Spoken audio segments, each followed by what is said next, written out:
Ya este es nuestro 12º conversatorio, les decía yo hace un ratito.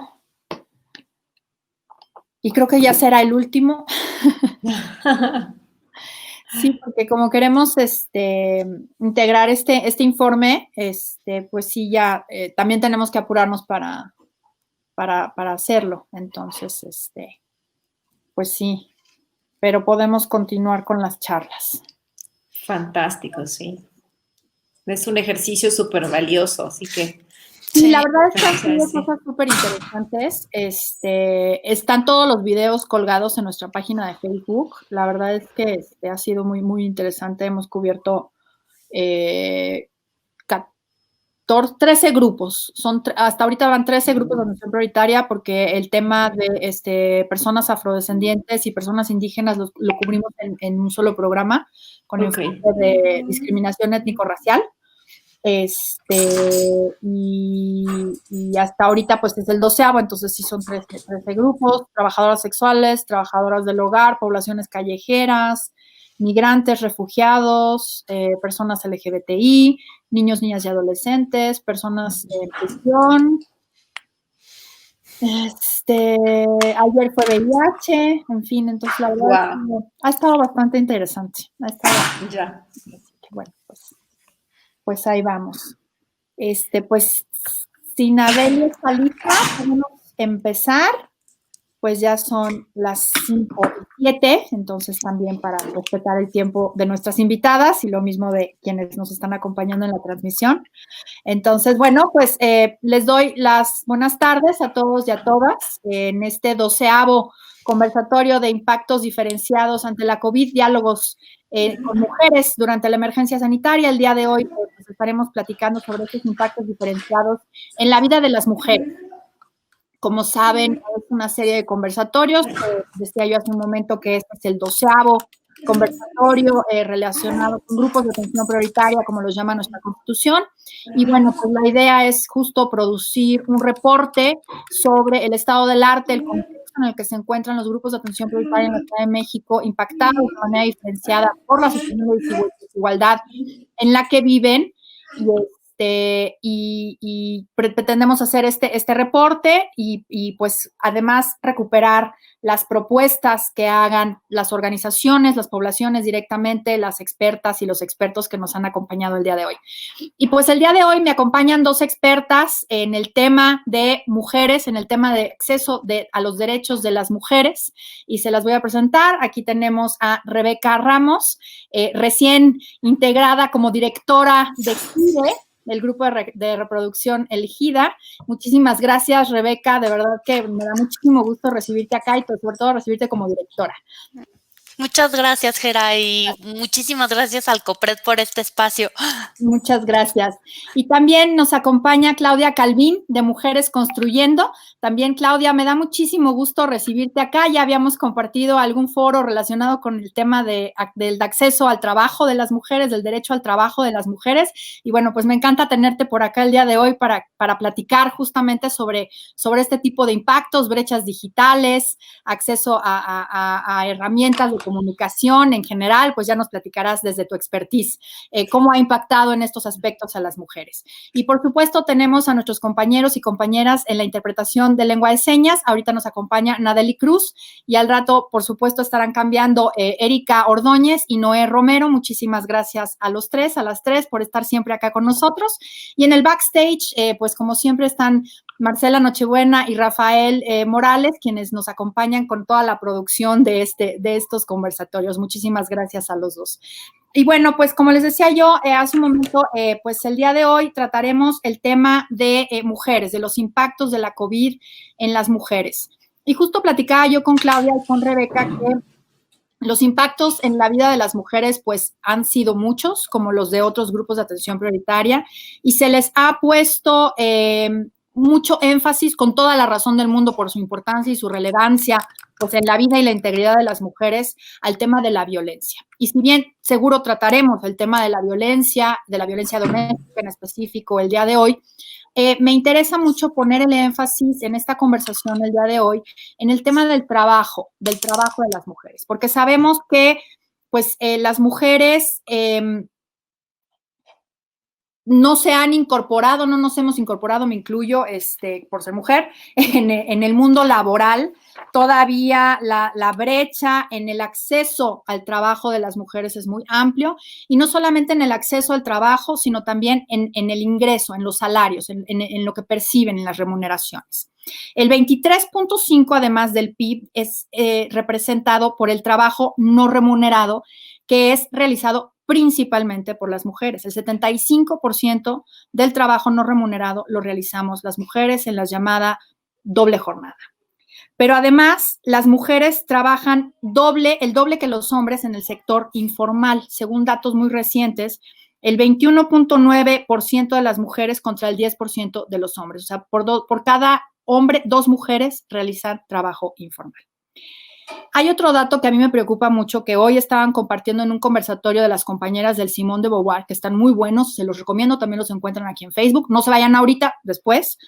Es que me parece que es muy, muy impresionante, porque nos dicen que en los datos de desocupación post-COVID, 1 de cada 5 personas desocupadas son mujeres, el 17.2%. O sea, ha crecido la desocupación en mujeres principalmente. Los hombres también, el 12.9% son hombres de las personas que se encuentran desocupadas.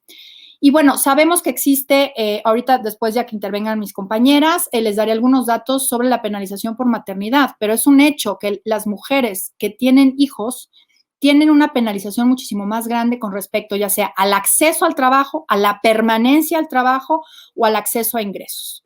Y creemos, y era lo que estábamos platicando ahorita antes de entrar aquí en vivo, que pues precisamente el hecho de que ahora muchas mujeres estén fungiendo además de como cuidadoras domésticas, están fungiendo como maestras de sus hijos. Y esto, pues, por supuesto, impacta en su trabajo porque tenemos que estar trabajando de esta forma. Y entonces, pues, justo la meditación hacia donde queríamos un poco ir es cómo está sucediendo esto, qué está pasando con las mujeres, qué creemos que va a suceder.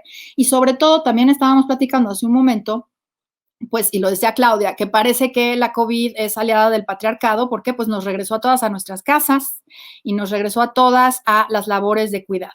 Pero también el otro día tuvimos un programa de masculinidades, no dentro de esta serie de conversatorios, y también estábamos hablando sobre cómo el hecho de estar en casa a los hombres, pues a lo mejor les ha abierto los ojos, por así decirlo, con respecto a todas las tareas que se realizan en casa. El famoso no haces nada en todo el día, pues ahora ya vieron todo lo que se hace durante todo el día en las casas, ¿no? Y sobre todo cuando las mujeres se quedan en casa a hacer trabajos de cuidado y trabajos domésticos. Entonces, bueno, pues ese es un poco el panorama, pero ya no quiero tomar más la palabra.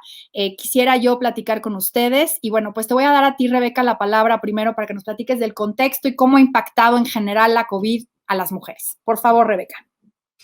Muchas gracias, Geraldina. Pues bueno, agradecer muchísimo este espacio. La verdad es que la labor de COPRED y de los consejos de discriminación en este país es muy importante y qué más pues necesario que poner el tema en el centro. Y creo que este abordaje, por supuesto que el tema de las violencias en contra de las mujeres, estamos viendo los datos, la estadística, lo que implica para las mujeres quedarse en casa y el riesgo que existe para que sufran violencia es altísimo. Pero también es muy importante poner en el centro de la conversación este tema del acceso a otros derechos, en el caso específico del trabajo, pero también por el perfil que tiene Gire, voy a comentarles un poquito sobre el acceso a servicios de salud reproductiva. Sin embargo, aprovecho esta introducción que Geraldina ya hacía en términos de el poco reconocimiento que hay al trabajo de cuidados en nuestra sociedad. Yo creo que para empezar, creo que es muy importante retomar y saber a qué nos referimos cuando hablamos de cuidados y que esto es un trabajo, en términos de que los cuidados son estas actividades indispensables para satisfacer las necesidades básicas de todas las personas. Creo que ahí es muy importante decir que todas y cada una de las personas necesitamos cuidados, ya sea en términos de autocuidado o en momentos de nuestra vida en que nosotros no nos podemos hacer cargo de estos cuidados, vamos a requerir que otra persona cuide de nosotros. ¿Y qué son estos trabajos de cuidados? Pues tiene que ver con, para empezar, con estas precondiciones como son la limpieza, la compra, la preparación de alimentos, gestionar también el tema de las labores al interior de las casas y del cuidado, y que esto, como Geraldina ya lo comentaba, retomando los datos del Instituto de Liderazgo Simón de Beauvoir, es mayoritariamente realizado por las mujeres.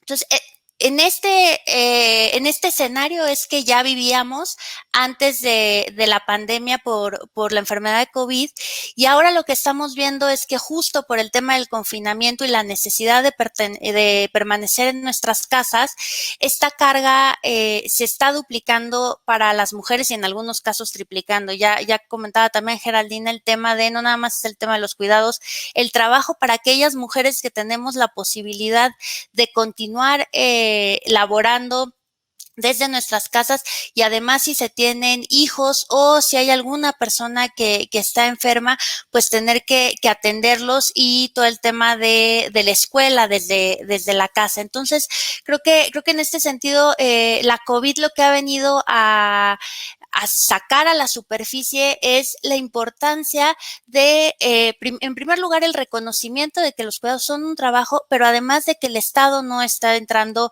como tendría que entrar en términos de las responsabilidades que hay. Creo que en el tema de los cuidados es muy importante distinguir dos cosas que coexisten, pero que tienen que ver por una parte con esta distribución, esta mala distribución que hay en el trabajo de los cuidados, en donde está feminizado, son las mujeres, pero también son las niñas y las adolescentes quienes se hacen cargo de la mayor parte de estos cuidados, y hacia el exterior, por decirlo de alguna manera, que el Estado no está dando los suficientes espacios ni los suficientes servicios de cuidado que permitirían que hubiera un mayor balance entre la vida personal y la vida laboral de las personas, y que no hubiera esta carga para las mujeres en términos del acceso.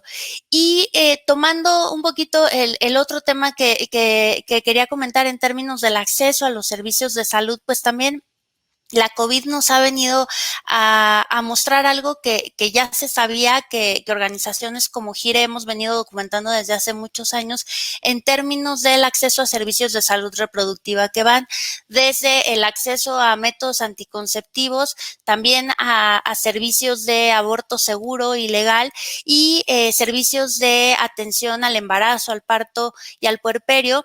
Y con esta crisis sanitaria y la saturación que ha implicado para los servicios de salud, pues ha habido un tema de preocupación en términos de la garantía de este acceso a los servicios de salud reproductiva por una parte. Por otra parte, también las mujeres tienen mucho temor de acercarse a los centros de salud por miedo a un contagio. Recordemos que las mujeres embarazadas son un grupo de riesgo por la enfermedad de COVID, y se puede generar una enfermedad grave por COVID.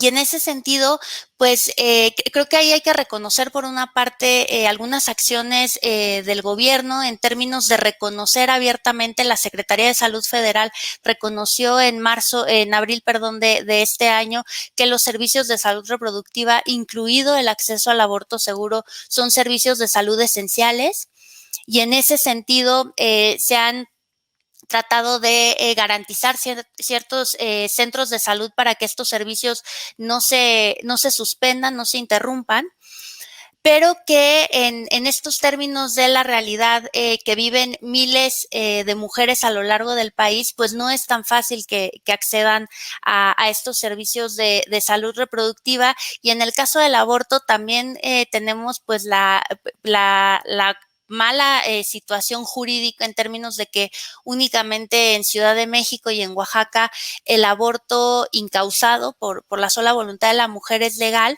mientras que en el resto del país pues hay una serie de causales, y eso acaba imponiendo obstáculos para las mujeres y que ciertas mujeres tengan más derechos que otras, a pesar de que todas vivimos en un mismo país y que deberíamos de tener garantizados los mismos derechos. Entonces, yo creo que la pandemia por COVID lo que ha hecho es subir a la superficie muchas problemáticas que tenemos años de estar pues tratando de poner en la agenda pública, y donde yo creo que es una oportunidad importante para el Estado, también para las organizaciones de la sociedad civil, pues ir ubicando e identificando estas problemáticas en particular para trabajar a mediano y a largo plazo, y en este momento atender las necesidades urgentes, porque los servicios de salud, el tema de los servicios del trabajo de cuidados es algo que no está esperando y que requiere urgencia. Yo esta parte terminaría diciendo y regresando en el tema de los cuidados, al decir que el trabajo de los cuidados, al ser un trabajo en general no remunerado y feminizado, acaba amortiguando la crisis por COVID, pero a costa de la salud, tanto física como emocional y mental de las mujeres. Entonces hay que hacernos cargo de esto y pensar de qué manera se van a atender todas estas problemáticas que se están presentando por la pandemia por COVID. Muchas gracias. Gracias, Rebeca. Sí, y justo creo que algo que no mencioné en la introducción y es un tema también gravísimo, es el tema de la feminización de cuidados, cómo impacta a las niñas, ¿no? Con esto no quiero decir que esté bien que nada más impacte a las mujeres, pero esto impacta de una manera muy grave y diferenciada a las niñas, porque pues vemos ahorita, por ejemplo, que justo con el tema del impacto en los ingresos y del impacto al acceso a bienes básicos, las niñas están realizando cuidados en casa y las están sacando de las escuelas. Entonces, esto también me parece que es algo que hay que tener un foco rojo muy alerta, porque, bueno, pues podemos tener una regresión en cuanto a acceso a la educación de las niñas. Claudia, por favor. Geraldina, mil gracias, Ger. Es un gustazo, Rebeca, gracias también, un gusto estar contigo. A ver, a mí me gustaría empezar como presentando parte del escenario grande, ¿no? Creo que el confinamiento, no voy a decir nada novedoso, creo que es muy evidente para todas las personas que estamos aquí, pero la pandemia y el confinamiento están poniendo en evidencia problemas que para muchas personas hoy son nuevos, pero que no son nada nuevos, han sido problemas estructurales y realidades cotidianas para las mujeres, para los grupos que viven en situación de marginación y para las mujeres. Mi enfoque se centra y se ha centrado principalmente en las mujeres y por eso es que estoy abordando la problemática desde esta perspectiva. Pero bueno, haciendo eco de la perspectiva y del análisis interseccional, pues hay muchos grupos de personas que viven en situación de marginación. La pobreza sigue teniendo cara de mujer y el confinamiento sigue agudizando esta realidad, ¿no? Parece que a nivel global, cuando ponemos la palabra crisis, las personas, las instituciones, los medios, los organismos públicos, los organismos privados, las empresas prestan atención. Y la realidad que están viviendo hoy muchas mujeres, hoy se le llama crisis, pero ha sido una crisis permanente. Y es algo que Almagro ha llamado con mucha claridad, ¿no? La discriminación interseccional ha sido histórica.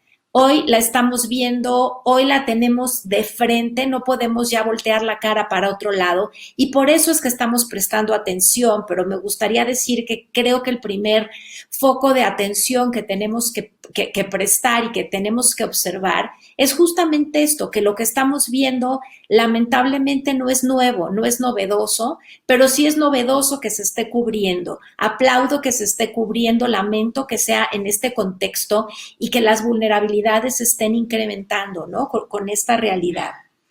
esta realidad está afectando de manera selectiva y para mal a muchos grupos de personas y a mujeres que viven muchas de estas interseccionalidades. Y creo que este es un gran pretexto y gracias, Gera, porque nos estás invitando a través de todos estos conversatorios y hoy a Rebeca y a mí a poner temas sobre la mesa y a invitar a todas las personas que observan esto interesadas en lo que está sucediendo a que retomemos viejos marcos de análisis, por un lado, que pongamos la atención en las teorías de género, de interseccionalidad, de inclusión y sobre todo de innovación, pero que pongamos a la práctica, que ya no solo nos limitemos a hacer un diagnóstico que creo que es que tenemos muchos años haciendo, que empecemos a poner a la práctica y en la práctica todas las herramientas de inclusión, diversidad, género, interseccionalidad e, insisto, innovación, porque el mundo hoy necesita innovación para la toma de decisiones, para resolver esta problemática, ¿no? Esta discriminación interseccional de la que hablaba y que señalaba, se ha agudizado con la pandemia, y eso es lo que es lamentablemente novedoso. No es una nueva realidad. Esta realidad simplemente está poniendo en evidencia y agudizando esto que sabemos muy bien. Yo quisiera destacar y poner la atención en dos componentes que son, digamos, la intersección desde la que en Mujeres Construyendo hemos trabajado pues los últimos 12 años, ¿no? Que es el género y la digitalidad y el componente digital de la realidad. Los estudios de género tienen un componente vinculado a la brecha digital y la agenda digital tiene un componente vinculado al género. Y en la pandemia, una vez más, se vuelven a agudizar y se hacen evidentes. Por un lado, tenemos un dato, y no quiero dejar de mencionarlo porque yo creo que en todas las sesiones, Gera, lo han estado mencionando ustedes, pero no hay que olvidarlo, que es la violencia de género, ¿no? La violencia de género le cuesta a los países, dependiendo del país, pero en América Latina, entre el 2 y el 4%. Tendremos que ver, cuando esto concluya, cuánto ha costado la violencia, no solo la pandemia, sino la violencia de género en el marco de la pandemia para el desarrollo y la productividad de los países. Ese es un tema muy importante. La violencia le está costando a la región muchísimo. No es gratuito que de los 25 peores países en el mundo para ser mujer, 16 están en América Latina. ¿Y por qué es terrible esto? Porque son los países que se han caracterizado por vivir violencia de género y violencia cotidiana contra las mujeres. Y México, lamentablemente, ocupa uno de los primeros 3 lugares durante todos los años, ¿no? Ese es de estos primeros lugares que no queremos tener, pero que tenemos. En lo que va de la pandemia han muerto 1,295 mujeres desde que empezó la pandemia, 308 feminicidios, 987 homicidios dolosos que no se han calificado como feminicidio, pero eso le está costando al país, a la sociedad, a las mujeres, le está costando a este presente que está fortaleciendo una cultura de miedo, ¿no? Y lo que debiese ser un espacio de tranquilidad para muchas mujeres está siendo un espacio de violencia, un espacio de miedo. Y aunado al trabajo, para quienes tienen la fortuna de tener un trabajo, se están sumando muchos componentes que afectan un tema de salud, el bienestar de las personas, el autocuidado de las mujeres, que en un caso central acaba siendo finalmente como una aseveración política, porque autocuidarse es una forma prácticamente en nuestra sociedad de ser revolucionarias, porque en el mundo de los estereotipos se espera que las mujeres cuidemos al resto del mundo antes que a nosotras.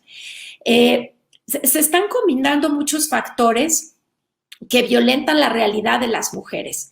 Y si a esto le sumamos el componente digital, vemos con extrema preocupación, o podemos observar quienes analizamos esto con extrema preocupación, porque de la noche a la mañana nos hemos convertido en una sociedad digital que desde hace muchos años se venía gestando, pero hoy nos topamos con esta realidad. Frente al distanciamiento social, tenemos cercanía digital y no todas las mujeres tenemos acceso a esta tecnología.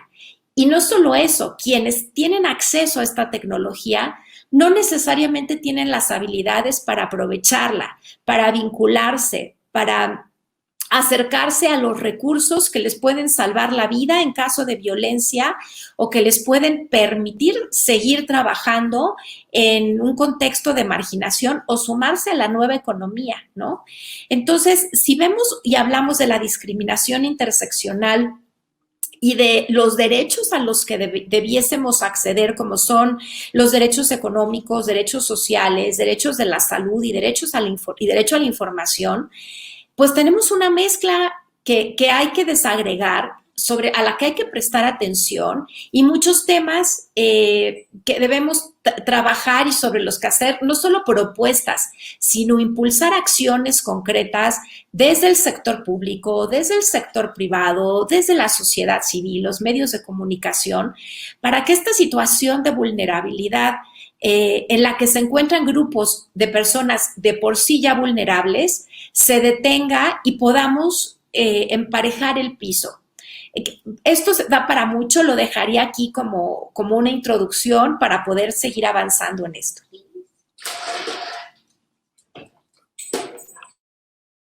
Es muy interesante y claro, pues ahora quienes no necesariamente utilizaban estas herramientas como herramientas de trabajo, pues a lo mejor ahora se están enfrentando a barreras que no les permiten, por un lado, continuar con su trabajo y por otro lado, apoyar a sus hijos en la educación. Porque, bueno, evidentemente no todos los niños están pudiendo tener estas llamadas homeschool o teleescuela a través de llamadas de estas en Zoom, en Meet y en todas estas plataformas, pero quienes lo tienen, por ejemplo, nosotros hicimos una encuesta para niños, niñas y adolescentes sobre cómo estaban viviendo el confinamiento. Y la gran mayoría, recibimos 1,061 respuestas, tuvimos la encuesta abierta unos 10 días, y de estas 1,061 niños y niñas y adolescentes que nos respondieron, más de la mitad estaban haciendo sus clases a través de vías digitales. Y después, pues sí nos contestaban la gran mayoría que sus maestros o sus maestras los apoyaban, pero ¿cómo están las mamás? Y digo las mamás por otro dato que nos dan los propios niños, ahorita voy a él, ¿cómo están ayudando? Porque de repente no sabes utilizar el Meet, no sabes bajar un documento, no sabes cómo regresarle la tarea a la maestra, no sabes cómo funciona este mail en particular de la escuela, porque a lo mejor tú usas otro, y todas estas cuestiones, además, hacen que se te complique más el día, porque en lugar de tardarte 15 minutos, pues ya te tardaste 45 en ayudar al niño a mandar el mail de la tarea y tú tienes que resolver además otra cosa con una plataforma que no conoces o con una herramienta que no necesariamente te funciona. Entonces, a mí me parece que pues el día de hoy, digamos, al día de hoy, ante el tema de la pandemia y de esta conversión, como tú decías, Claudia, en una sociedad digital, pues cómo está esto impactando, y insisto, a las mamás sobre todo, pero pues en general a las mujeres, ¿no? Esta encuesta de niños, niñas y adolescentes nos da unos datos que compartía yo también con ustedes hace un momento con respecto al cuidado y con respecto a la convivencia. Dejamos las preguntas abiertas y los niños, niñas y adolescentes nos respondieron que más de 900 niños nos dijeron que es mamá quien los cuida y más de 600 que es papá quien los cuida. Lo más probable es que sean ambos porque la respuesta estaba abierta, o sea, podían elegir más de una persona. Pero cuando les preguntamos con quién convives más de 900 contestaron que conviven más con mamá y 500, o sea, un poco menos de los que son cuidados por papá, conviven con papá. No sé si sea una manera de interpretarlo, pero a mí me parece que esto tiene que ver con lo que implica el cuidado. O sea, el hecho de que haya un papá en casa, que esté ahí no necesariamente implica que esté pendiente de los hijos. Y este cuidado pendiente de los hijos, ¿cómo impacta en este trabajo que estamos realizando remoto desde casa? Y que también lo platicábamos antes de salir al aire, que se ha convertido en un trabajo de casi 24/7, porque no hay un horario de oficina. Entonces, mamá tiene que estar 24/7, pero también la empleada tiene que estar 24/7. Entonces, ¿cómo está impactando esto en los trabajos de las mujeres, pero también en la salud de las mujeres? Rebeca, ¿cómo estamos en el tema de acceso a derechos, de acceso a la salud, por ejemplo? Ya nos decías un poco sobre el tema de acceso a la salud reproductiva, violencias, bienes básicos, información, etcétera. Cuéntanos. Muchas gracias, Gera. No, y yo creo que, o sea, lo que Claudia ya comentaba, la necesidad de analizar todos estos temas desde la interseccionalidad es fundamental y creo que esa parte es muy importante. En términos del acceso a los derechos, creo que en el tema, por ejemplo, de los cuidados y del trabajo en general, pues tenemos estas grandes brechas, ¿no? Lamentablemente en este país el acceso a los derechos de la seguridad social está íntimamente vinculado, directamente vinculado con tener un trabajo formal. Y ya lo comentabas hace un momento, el número de mujeres que están en el trabajo informal es mucho más alto que el de los hombres y cómo todo esto tiene unas implicaciones muy importantes en términos del acceso a los derechos. Sabemos que en este momento, por ejemplo, justo por la pandemia, no es posible, por ejemplo, tener estancias infantiles abiertas y que se hagan cargo del cuidado de las y los más pequeños, el tema de las escuelas que están cerradas y que esta realidad nos está pues imponiendo que en las familias, las mujeres, ya sean las mamás, las hermanas, las abuelas incluso, tengan que hacer todo este trabajo y este acompañamiento de cuidados, pero si lo vemos, esta pandemia terminará, pero vamos a regresar y el impacto que tiene en términos laborales, el número de mujeres, de personas en general que han quedado desempleadas y que además no van a tener acceso a determinados servicios como estancias infantiles o como estancias infantiles, por ejemplo, nos muestra que en México, desafortunadamente, hay derechos que no son universales.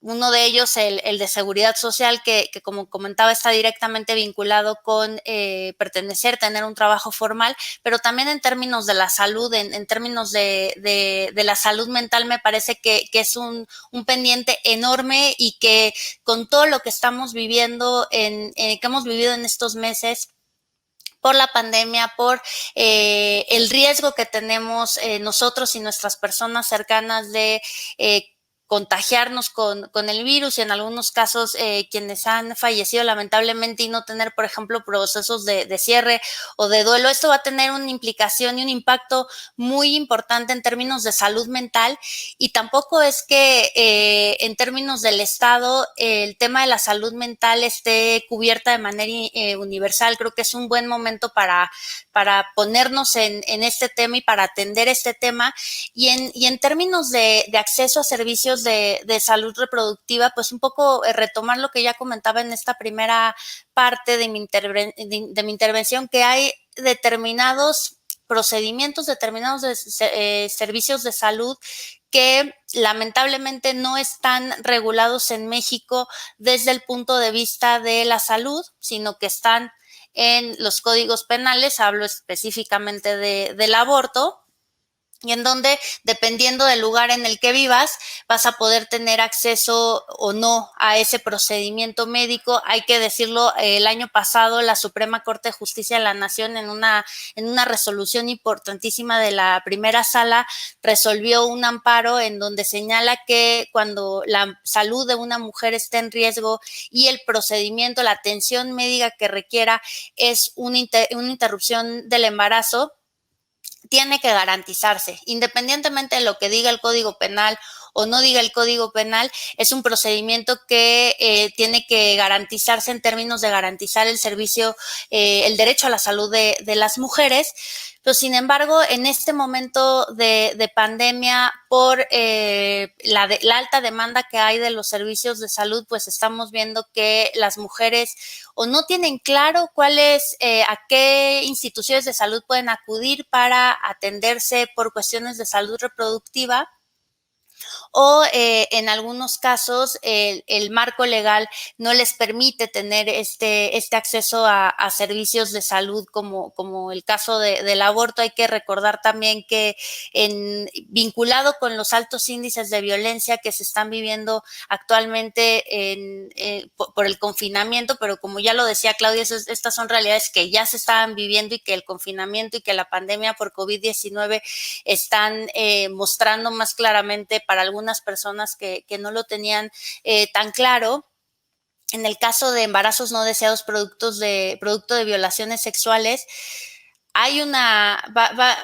existe una demanda importante y por la realidad que se está viviendo no estamos tan seguras que los servicios de salud puedan atenderlos.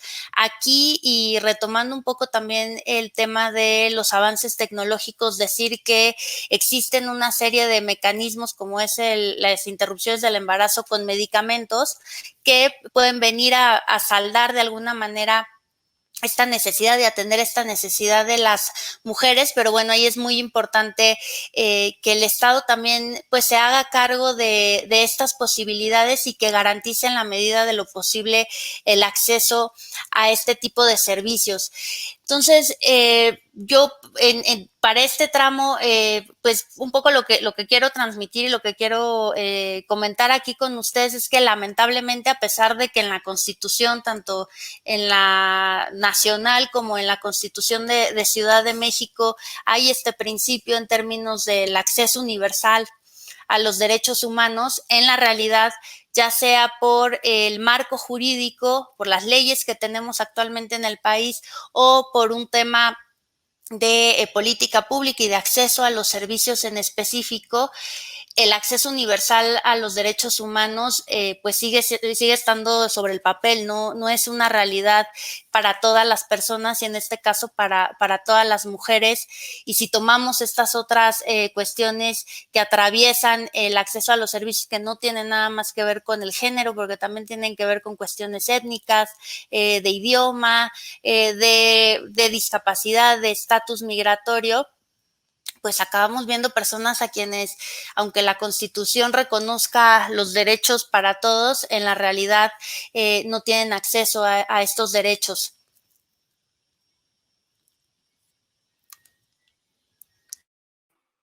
No me funcionaba el micrófono. Gracias. Sí, bueno, pues me parece que además esto que dices de la falta de claridad a qué institución ir. Ayer justamente estábamos platicando sobre el tema de VIH y también fue uno de los temas que salió. Las personas que viven con VIH no tienen claridad sobre a qué instituciones pueden acudir a recoger sus tratamientos antirretrovirales y lo mismo los tienen de aquí para allá y bueno, pues me imagino que el tema con las mujeres en temas de salud sexual y reproductiva, pues está un poco parecido. Con respecto al tema de partos, ¿ustedes han recibido alguna información? ¿Qué está pasando con los partos? ¿Qué está pasando con las mujeres que están teniendo hijos ahorita, Rebeca? Pues mira, ahí el Estado comentaba estos lineamientos que publicó la Secretaría de Salud en abril de este año y hace una diferenciación de ciertos hospitales con especialidad obstétrica, que la idea es no reconvertirlos a hospitales COVID. Sí. Y hospitales que tenían también la atención obstétrica, pero no era exclusiva, que están reconvertidos como para atender a personas con COVID, son quienes están atendiendo a las mujeres embarazadas con COVID, justo para evitar pues este riesgo de transmisión del virus. Hemos tenido, esto está en el papel y está muy bien y hay que reconocer que es un avance importantísimo y si lo comparamos con otros gobiernos, que haya pues esta declaración tan clara de decir los servicios de salud reproductiva son derechos esenciales, son servicios esenciales de salud, es muy importante. Sin embargo, como comentaban el día de ayer los colegas que trabajan el tema de VIH y atienden a personas que viven con VIH, no hay la claridad suficiente, la información no está bajando a las mujeres para acceder y tener clara la ruta hacia dónde se tienen que dirigir. Hemos acompañado algunos casos de mujeres que necesitan en este momento, con todas las implicaciones que tiene de trasladarnos. Desde GIR hemos acompañado algunos casos y utilizado, por ejemplo, amparos urgentes para que se garantice el servicio y la atención obstétrica a mujeres que están a punto de parir. Sí, claro, sí, he visto en algunos grupos de mujeres, sobre todo aquí en Facebook, que algunas mujeres embarazadas tienen como esta ansiedad de qué va a pasar, ¿no? Y voy a estar segura y va a estar seguro mi bebé, porque pues no tienes la certeza si tú estás en el piso 1 y en el piso 2 están atendiendo a personas con COVID, ¿qué va a pasar, no? Entonces me parece que esta información no ha fluido de una manera adecuada, porque ciertamente si buscas o si sabes dónde buscar, pues seguramente hay estas indicaciones, ¿no? Rebeca, al ratito quisiera yo regresar contigo un poco para platicar sobre el tema. Yo sé que Gire sacó un informe sobre corresponsabilidad hace un par de años. ¿Y cómo podríamos ver esto reflejado a lo que se ha dado por llamar como nueva normalidad? Que yo insisto, a mí no me gusta la palabra, porque creo que más bien tendríamos que replantearnos a lo que vamos a regresar, ¿no? Tomar esto como una oportunidad para replantear lo que queremos. Claudia, ¿cómo estamos en el tema de acceso a derechos? ¿Qué nos puedes platicar sobre ello? Gera, a mí me gustaría precisamente retomar esto último que han estado platicando Rebeca y tú, que es la falta de información. Y yo creo que de manera muy tangible y muy concreta, esta realidad que están viviendo muchas mujeres que están embarazadas y no saben cómo acceder a información importante, pone en evidencia el efecto que la brecha digital de género está teniendo en un mundo que hoy se ha vuelto digital, que coexiste con lo analógico, pero que nos está permitiendo sobrevivir desde el ámbito digital, que esa es la gran diferencia, ¿no? Con otros momentos. El derecho a la información y el derecho a Internet, creo que hoy más que nunca se está haciendo evidente. Internet ha dejado de ser un lujo para convertirse en un bien público. Y no todas las personas tenemos acceso a eso. A nivel global, por ejemplo, existe una cifra que es impresionante, 300 millones de mujeres en el mundo no tienen acceso a Internet móvil. Estamos hablando prácticamente de la población de Estados Unidos, de mujeres que no tienen acceso a esta información. Ahora, ubiquemos a ese universo de mujeres en los distintos países. Si no tienen acceso, es principalmente porque viven en países con menor nivel de desarrollo y porque dentro de esos países viven probable y posiblemente en la periferia. Y hoy la marginación tiene muchas caras, pero una de estas marginaciones es la digital. Y como lo veíamos y se ha planteado hasta ahorita, la marginación digital tiene un costo inmenso para la salud. ¿Por qué? Porque el simple hecho de que las mujeres que viven en las periferias, que no tienen acceso a la información que todas las personas deberían tener derecho a, pone su vida en riesgo. Una mujer embarazada que no sabe a dónde acudir en este proceso y en medio del confinamiento está poniendo en riesgo su vida.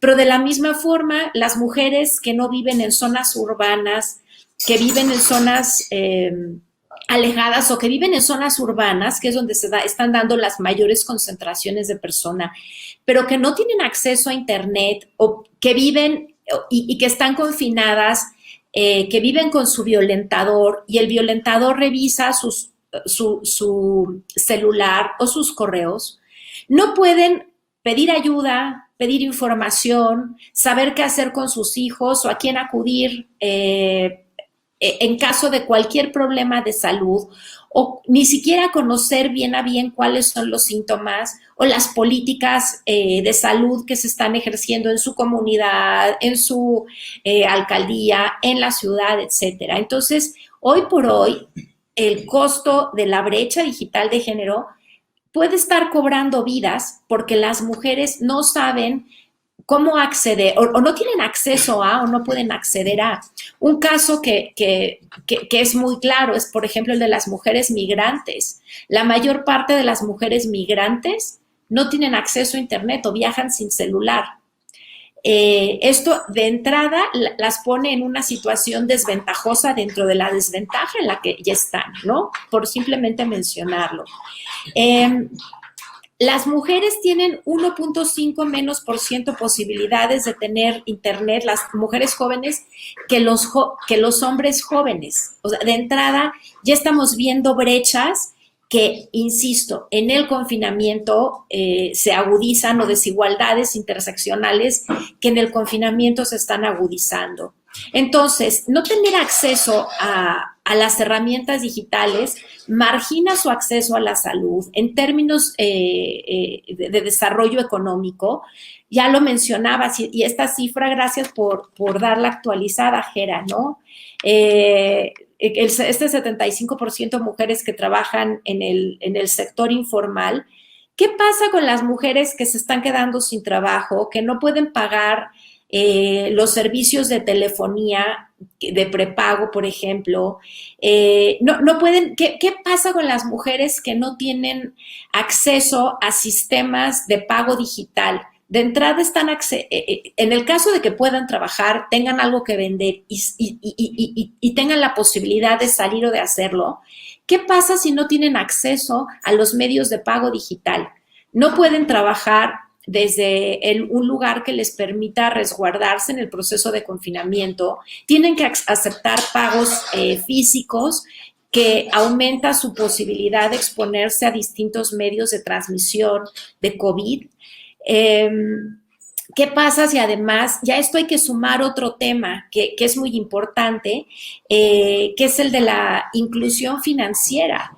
En un mundo digital es importante que las mujeres tengan acceso a herramientas y mecanismos financieros para poder acceder a esto, ¿no?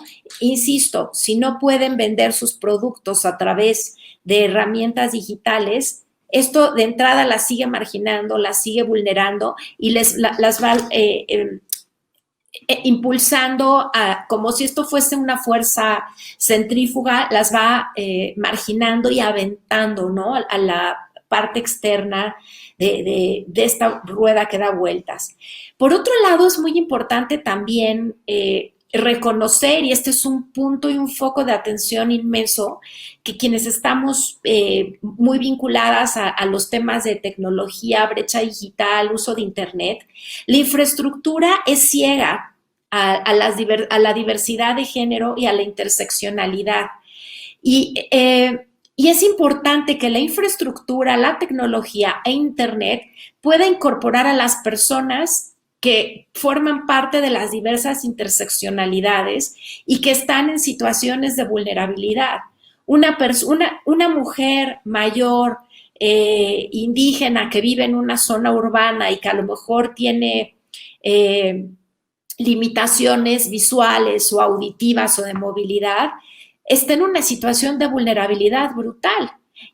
Y las herramientas digitales no están pensadas para ese grupo de personas. Este es otro tema que creo que hay que empezar a pensar, sobre todo si consideramos que en los próximos 25 años, las personas mayores de 50 años vamos a ser la mayoría del planeta.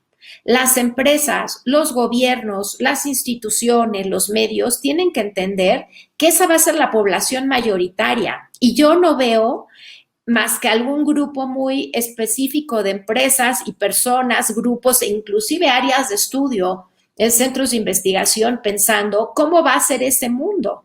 Y creo que el confinamiento y la cuarentena nos están obligando a pensar en todas estas interseccionalidades que, insisto, hoy porque lo estamos viviendo desde el interior de nuestras casas, quienes tenemos el privilegio de poderlo y la fortuna de poderlo hacer.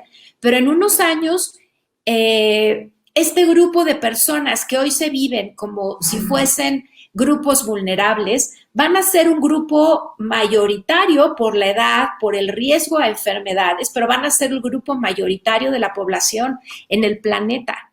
Y hay que empezar a pensar cómo se van a resolver muchos de los problemas que hoy están viviendo y que esta realidad crítica está poniendo como focos de atención. Estos focos de atención en unos años van a ser posiblemente la constante y no van a ser excepcionales, sino van a ser lo cotidiano, ¿no? Decía, la tecnología e Internet no son neutrales al género. ¿Y qué sucede? Y lo mencionaste, Gera, a nivel global, muchas niñas se están quedando sin educación porque al llegar a sus casas en este mundo que todavía no es libre de estereotipos, las niñas llegan a sus casas y tienen que ayudar a la mamá a cumplir con las labores domésticas y las escuelas. No todas las escuelas tienen acceso a la tecnología. En México lo estamos viviendo, en las zonas rurales o en las zonas marginadas. Los niños y niñas que no están yendo a la escuela desde sus casas no pueden seguir con su educación. Nos vamos a topar al final de la pandemia con una brecha educativa enorme. Para quienes tienen acceso a la tecnología, de verdad, hoy para muchas mujeres, tener el doble dilema de ser madres y profesoras y aprender a usar nuevas plataformas, casi que es un privilegio, porque para muchas mujeres y para muchas niñas y niños, estos dilemas ni siquiera son un dilema porque no tienen acceso ni a una computadora, ni a un teléfono móvil, ni a internet en su casa, ¿no? Con todo lo que esto implica también en términos de salud, los riesgos que se acentúan con la brecha digital de género. Y hay otro tema que también es muy importante que está poniendo en riesgo a las mujeres y a las niñas, que es que el crimen organizado, ese sí sigue muy activo, sigue funcionando, es innovador. Hace algunos días un grupo de especialistas de comunicación estaban dando cifras sobre el uso de la tecnología en medio de la pandemia. Y si de por sí el acceso y la visita a centros de pornografía es el principal uso que se da a Internet en países como México, en medio de la pandemia ha incrementado. La ciberviolencia sigue siendo un asunto de todos los días. ¿Qué sucede con el derecho de las mujeres a una vida libre de violencia? Cuando en Internet, que por ser un espacio virtual no deja de ser real, las mujeres siguen viviendo acoso, violencia, el tráfico de niñas, niños y mujeres, ese sí no se ha detenido a pesar de la pandemia. E Internet sigue siendo una herramienta para promoverlo y enganchar jovencitas, mujeres y chiquitos, ¿no? Y niñas. El acoso se sigue dando y entonces estamos viendo que tanto afuera como adentro de Internet, on y offline, la violencia sigue siendo una constante y lo mencionó con toda claridad Rebeca. Es súper importante en este tiempo hablar de la salud mental de las personas, pero cuando si no tienes acceso, estás en desventaja, pero si tienes acceso y además vives acoso y esta herramienta no te sirve para estar bien, para conectarte a la nueva economía, para pedir ayuda, para que Internet te permita tener acceso a tus derechos y llevarlos a la práctica, pues estamos multiplicando los frentes de vulnerabilidad de los grupos de por sí vulnerables. Y lo dejaría por el momento ahí. Uf. Sí, en realidad, de hecho, quería yo justo tocar el tema de la ciberviolencia, ¿no? Cómo además ahora se ha vuelto exponencial, por supuesto, tomando en consideración quiénes pueden acceder, ¿no? Tenemos niños, niñas que están quedándose atrás, que la brecha de desigualdad en el acceso a educación se está abriendo y se está abriendo además también por género, o sea, quienes no tienen acceso a herramientas para continuar su educación, sea teleeducación a través de los canales de televisión que están transmitiendo programas educativos o computadoras. Y luego esto afecta más a las niñas justamente porque pues son las niñas a las que todavía por roles de género las ponen a trabajar en casa y esto cómo las va relegando. Quienes tienen acceso, además, son, y lo digo de manera muy abierta, por ejemplo, mis hijos antes de esto no tenían acceso a internet y por supuesto no tenían aparatos, ahora tienen acceso a ello porque es la única manera en la que se pueden comunicar con sus amigos. Mis hijos afortunadamente están muy chiquitos y no saben usar más cosas que las que yo les doy. Pero chicos y chicas más grandes que no necesariamente antes tenían acceso a estas cosas, ¿cómo están ahora expuestos y expuestas? Porque como yo siempre digo, o sea, meterte al internet es como salirte a la calle, como si estuvieras caminando en cualquier avenida de la ciudad y expuesta a lo bueno y a lo malo, ¿no? Y entonces esto, ¿cómo está afectando la seguridad de niños, niñas, sobre todo adolescentes?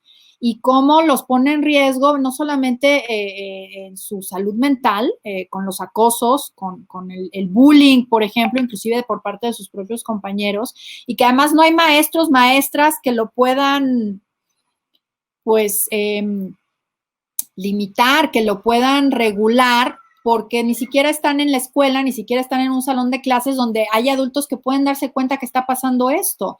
Hace poco veía yo un caso de estos que comentaban unas señoras porque a su hija la estaban molestando otros dos chicos y ella no sabía si decirle a las mamás o no porque no las conocía y en fin. O sea, no sabemos ni siquiera cómo regular esto fuera de un salón de clases o fuera de una institución escolar. Entonces, me parece que nos estamos enfrentando a violencias que ya estaban, pero que están además cobrando otras caras, ¿no? Un dato que diste, Claudia, que me pareció impresionante, es el de las mujeres jóvenes tienen 1.5% menos posibilidades de tener acceso a Internet. ¿Es correcto? ¿Cómo lo tomé? ¿Y esto es un dato global o es un dato de México? Es un dato global. Ok, y eso se debe a un prejuicio de género. Mira, se debe a muchas cosas. La brecha digital de género tiene muchas caras, pero entre otras se siguen reproduciendo parte de estos estereotipos, ¿no? Si hay pocos recursos, los recursos van para el niño. Okay. Las niñas no saben usar la tecnología. ¿Qué vas a hacer con la tecnología? Hay muchos casos también, por ejemplo, en que los chicos empiezan a tener a lo mejor la posibilidad de vender o entrar a la economía, aunque sea informal, antes que las niñas y tienen más recursos. Pero es un tema de alocación de recursos, ¿no? Si hay pocos, ¿a quién se le da? ¿Al niño o a la niña? A la niña, pues si se va a casar, ¿para qué lo necesita, no? Etcétera. Pero ese es un dato global que se refleja en todos los países. Y es curioso, América Latina es una de las regiones con mayor crecimiento de telefonía móvil, por ejemplo. Pero eso no se está reflejando en desarrollo ni acceso de las niñas. Hay muchas iniciativas para promover la educación STEM y el acceso de las niñas a la tecnología. Pero el componente cultural, y yo siempre digo, la parte creo que más importante de la brecha digital de género es el componente no tecnológico, es el educativo, es el acceso a la educación y es la visión tanto de quienes toman decisiones en el ámbito de las políticas públicas como de las empresas, ¿no? Claro. Y los efectos, pues los estamos viendo, insisto, ahora. El confinamiento y COVID ha puesto en evidencia lo que hace mucho tiempo está pasando, pero como era una realidad cotidiana de las mujeres, pues no le importaba más que a las mujeres. Y ojo, aquí es muy importante, creo que destacar el número. En México, las mujeres somos mayoría, en el mundo somos el 50%, y somos el único grupo mayoritario que sigue pensando como minoría y que sigue teniendo acceso como si fuera un grupo periférico, cuando pues no lo somos, ¿no? Claro, claro, claro, sí. De hecho, hace ya unos 3, 4 años lanzaron una campaña, ¿no? De somos el 51%, tómenos en cuenta, para justo las elecciones pasadas, ¿no? Sí, claro. Y Jera, yo diría, no solo tómenos en cuenta, porque para Sí, sí, las sí, no, bueno, elecciones, claro que nos toman, pero también tenemos que trabajar muchísimo en la construcción de estos liderazgos para que las mujeres reconozcan el poder que en sí mismas tienen por el simple hecho de claro. ser, ¿no? Quienes somos. Claro, claro, Ujú. claro, no, sí, por supuesto. Sí, sí, lo fraseé mal. No, pero es muy Sí, sí, claro. no, tómenos en cuenta, porfa. No. Sí.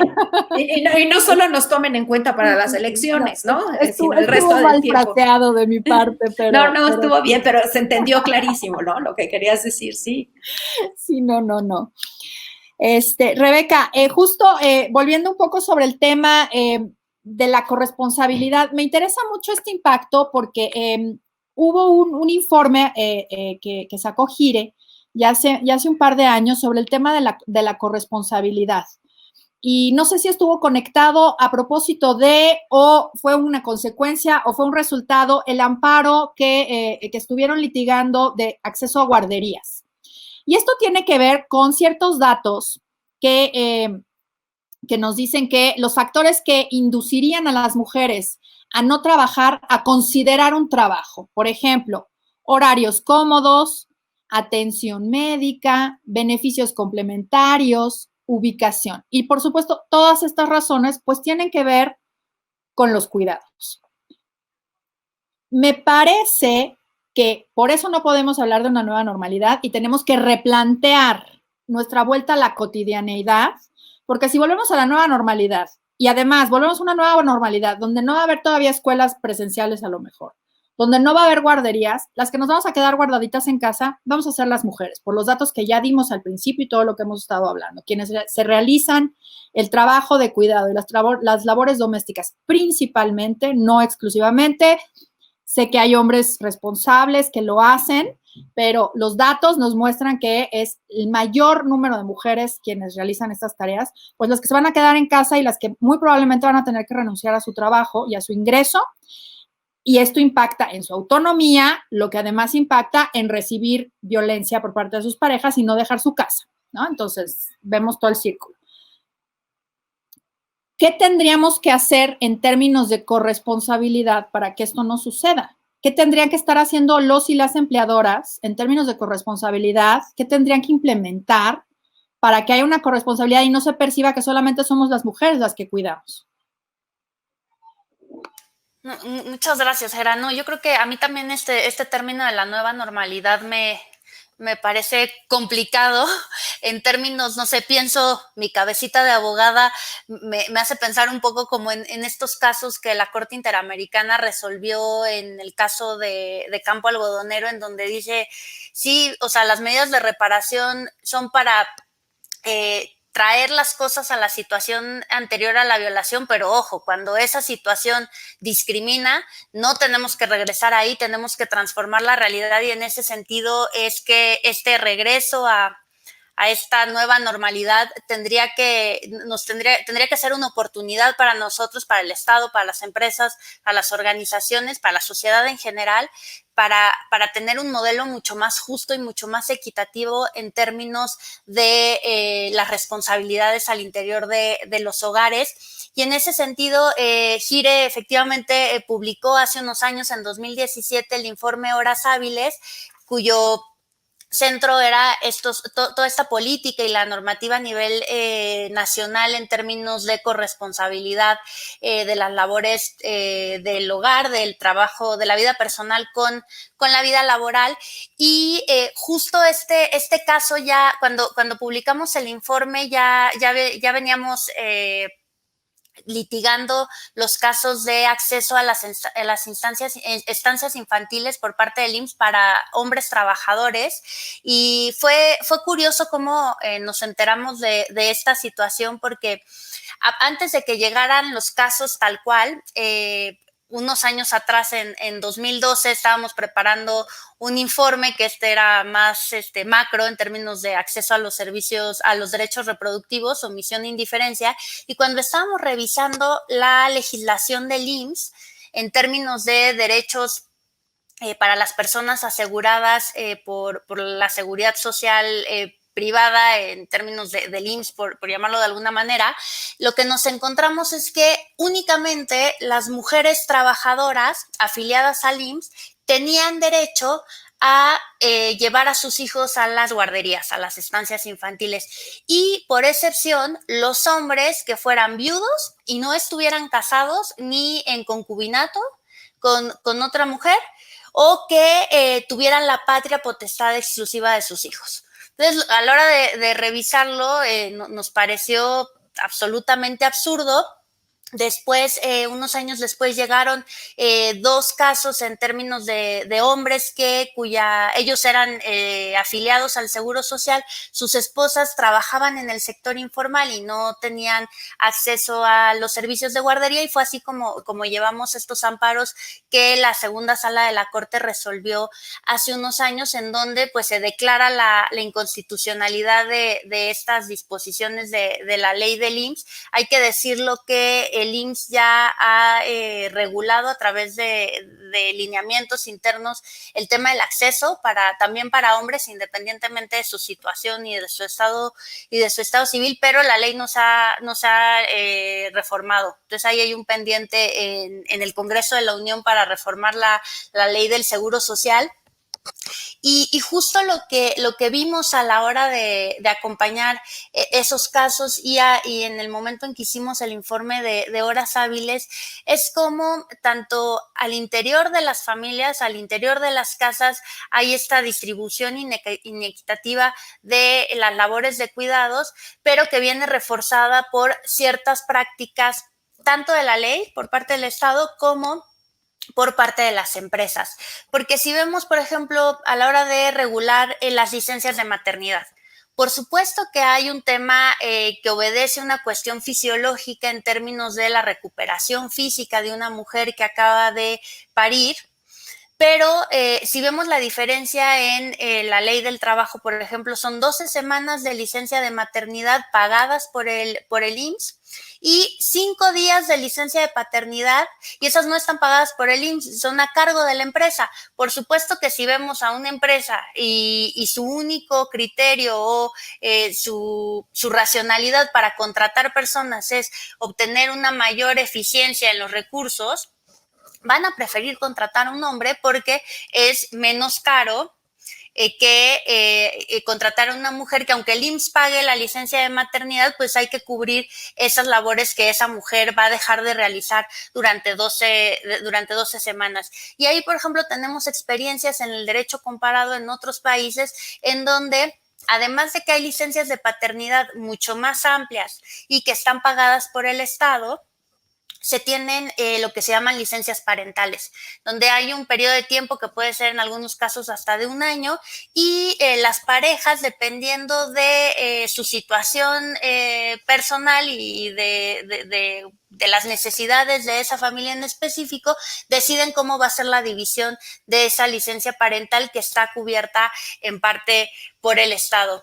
Entonces, ahí también se ha visto en el derecho comparado que, por ejemplo, países que pueden ser muy apreciados como muy avanzados, por ejemplo, en Suecia, lo que se veía es que quienes estaban tomando más tiempo de estas licencias parentales acababan siendo las mujeres por el tema de los roles de género, y ahí se estableció, por ejemplo, un mínimo que los hombres tenían que tomar sí o sí para hacerse cargo del cuidado de sus hijos. Pero a lo que quiero llegar es que en muchas legislaciones que a lo mejor nos puede parecer a primera vista muy normal o muy natural que la regulación sea así, como el de las licencias de maternidad, hay detrás un estereotipo cargadísimo que tiene que ver con que las mujeres somos las responsables del cuidado de los hijos, al igual que con el acceso a las estancias infantiles, en donde se tiene esta excepción de que los hombres solamente con estas condiciones en donde pues se presume que no hay una mujer que se va a hacer cargo del cuidado de esas niñas o niños, y entonces ahí sí el Estado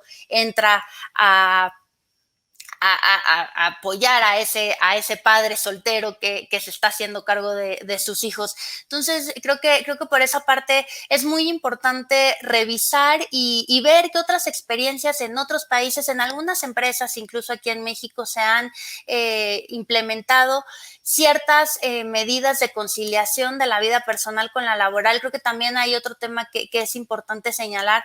Por supuesto que en el tema de los cuidados de los hijos hay una necesidad muy importante y muy imperiosa, pero también en términos de el derecho al descanso, el derecho al tiempo libre o del cuidado de otras personas. No necesariamente hay personas que tengan que hacerse cargo de hijos, pero sí tienen que cuidar a familiares que tienen alguna enfermedad crónica, que en algún caso tienen una discapacidad que requiere cuidados, o casos en donde la vida no nada más es ir a una oficina o estar en una oficina 12 horas y hay esta necesidad de tener tiempo libre y tener un mayor esparcimiento, y parece que en algunos espacios es casi un sacrilegio pedir por tiempo libre. Entonces creo que es importante retomar. En el caso en que nos encontramos actualmente con el trabajo remoto, por una parte, ya lo comentábamos al inicio de esta charla, es tremendo cómo no hay esta separación, ¿no?, entre las horas de oficina, las horas de cuidado, de cuidados al interior de la casa, el acompañamiento de los hijos en las labores escolares, pero también creo que ha mostrado a los empleadores que cuando una persona está trabajando desde casa, está trabajando. Para quitarnos, por ejemplo, estos prejuicios en donde en algunos casos las empresas, los empleadores tienen miedo de implementar horarios o espacios de trabajo desde casa, porque el trabajador, la trabajadora en realidad está haciendo otras cosas y no esté cumpliendo con sus labores. Este momento, esta pandemia nos ha mostrado que pues es una mentira. Las personas podemos trabajar desde casa. Ojo, ahí retomando, y ya lo decíamos, tanto Claudia como Gera lo decían, quienes tenemos el privilegio de poder trabajar y tener acceso a los medios digitales, a una computadora, al internet. Y ahí yo quisiera pasar otro tema que me parece fundamental, que tiene que ver con el trabajo y con esta nueva normalidad que esperemos que sea mucho más justa que lo que hemos tenido hasta el momento, que tiene que ver con otras personas que no tienen la posibilidad de hacer trabajo remoto desde casa por la naturaleza de sus actividades y que viven en una situación de precariedad. Pongo, por ejemplo, el ejemplo de las trabajadoras del hogar, ¿no? Las empleadas del hogar que en este momento están dependiendo absolutamente de pues la buena voluntad de las personas que las emplean, quienes han visto reducidos sus sueldos, o quienes se han ido en descanso sin pago, o las trabajadoras del hogar que trabajan de planta en las casas y que se han quedado en el confinamiento en su lugar de trabajo. Y ahí, pues, saber y reconocer que el número de trabajadoras del hogar, y hablo en femenino, porque de aproximadamente 2.4 millones de personas que trabajan en el hogar de manera remunerada, 9 de cada 10 son mujeres. Y cómo esas mujeres en este momento, por la naturaleza de estas actividades, y además que son actividades que están en general precarizadas, no tienen derecho y no tienen la posibilidad de obtener ingresos y hacerlo desde su casa, pudiendo pues garantizar su derecho a la salud y no ponerse en condiciones de riesgo. Entonces creo que ahí también puse este ejemplo de trabajadoras del hogar, pero existen otros trabajos en donde las mujeres no tienen la posibilidad de trabajar desde sus casas y que se han visto y se están viendo en una situación en donde en algunos casos no tienen ni siquiera ingresos, y eso las pone en una situación de vulnerabilidad altísima. Entonces creo que en esa parte también, además de lo que ya había comentado, que tiene que ver con pues un tipo de trabajo en donde hay este privilegio en términos de hacer trabajo remoto, nos tenemos que hacer cargo y tenemos que diseñar e implementar políticas que permitan a estas otras personas a tener por lo menos un mínimo indispensable garantizado para vivir.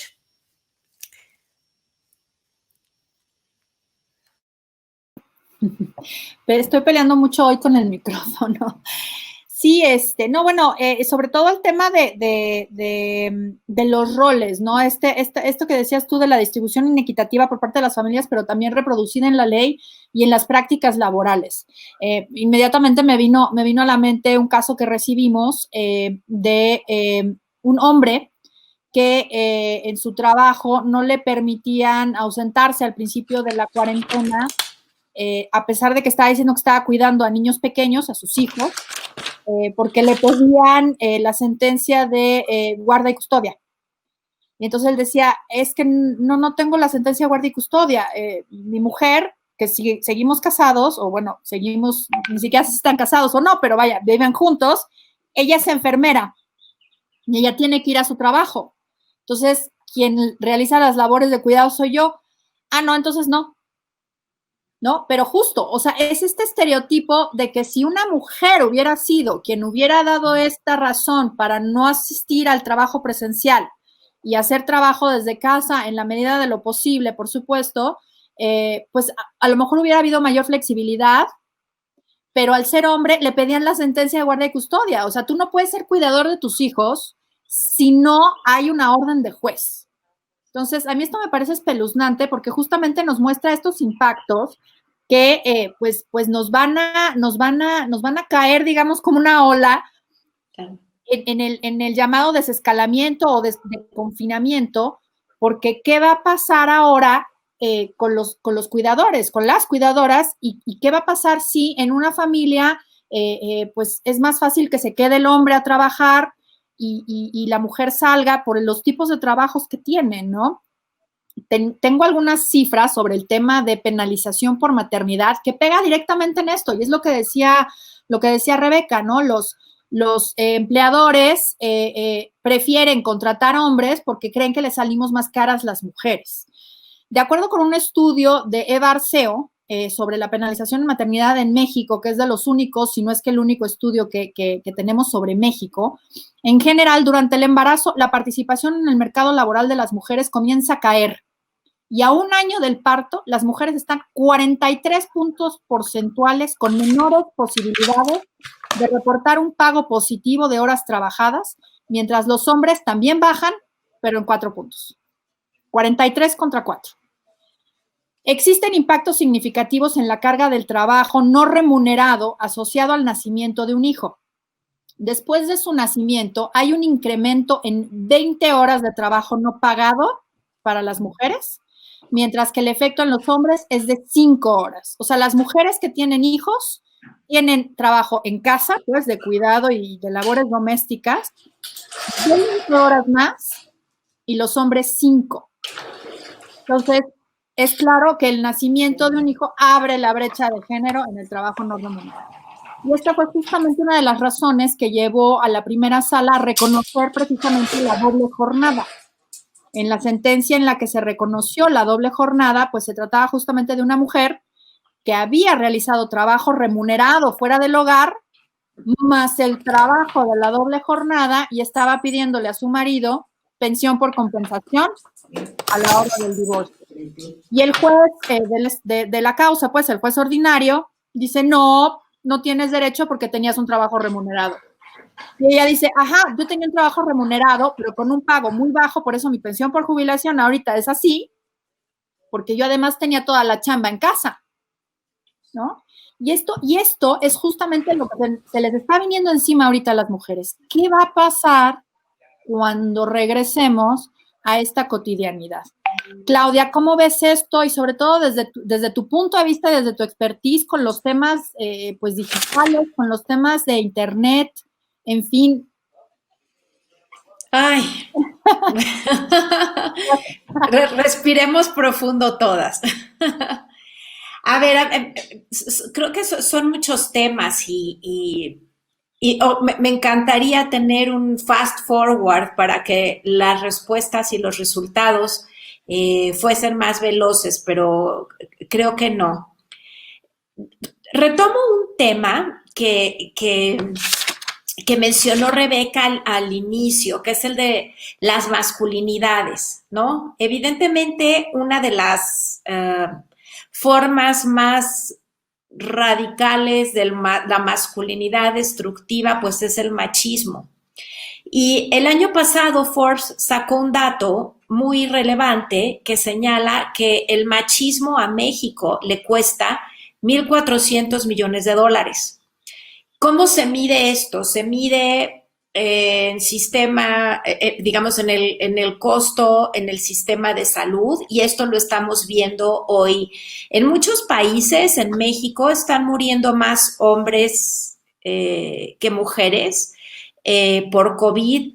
Hay muchas lecturas, pero una de las lecturas que hacen las y los expertos en análisis de masculinidades es que los hombres, por la cultura masculina que dice que los hombres son, como dicen, feos, fuertes y formales, más hombre, ¿no? Que los hombres no se deben cuidar.